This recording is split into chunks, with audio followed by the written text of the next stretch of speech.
சென்னை மணலிப்புதூர் அருகே பழைய எண்ணெய் பொருட்கள் குடோனில் தீ விபத்து ஏற்பட்டிருக்கிறது. தற்போதைய செய்தியாக பார்க்கிறோம். மணலிப்புதுநகர் அருகே விச்சூரில் பழைய எண்ணெய் பொருட்கள் குடோனில் தீ விபத்து ஏற்பட்டிருக்கிறது. தீ விபத்து காரணமாக கரும்புகை பல அடி உயரத்திற்கு எழுந்திருக்கக்கூடிய அந்த காட்சியை தற்போது நாம் பார்க்கின்றோம்.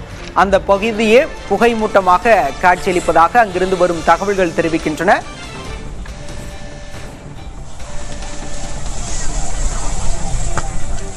விவரங்களோடு செய்தியாளர் ராஜன் இணைந்திருக்கிறார். ராஜன், தற்போது தீயை கட்டுப்படுத்தக்கூடிய பணியில எத்தனை வீரர்கள் ஈடுபட்டிருக்காங்க? எப்படி தீ விபத்து ஏற்பட்டதா சொல்லப்படுகிறது? விவரம்.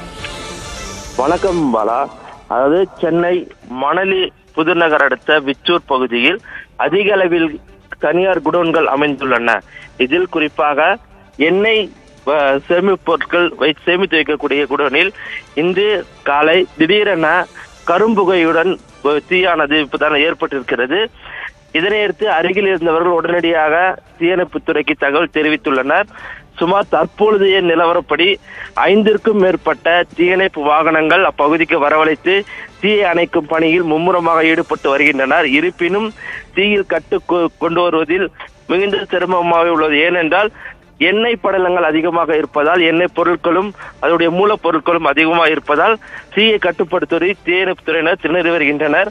குறிப்பாக இது முழுமையாக தீ அணைத்த பிறகு இது எதனால் தீ விபத்து ஏற்பட்டது, மின்கசிவா அல்லது வேறு ஏதேனும் காரணமா என்பது தெரிய வரும் பாலா. விவரங்களுக்கு நன்றி கிறிஸ்துராஜ். சென்னை மணலிப்புதுநகர் அருகே எண்ணெய் பொருட்கள் பழைய குடோனில் தீ விபத்து ஏற்பட்டிருக்கிறது. தீ விபத்து காரணமாக அந்த பகுதியே கரும்புகை எழுந்து காட்சியளிக்கிறது.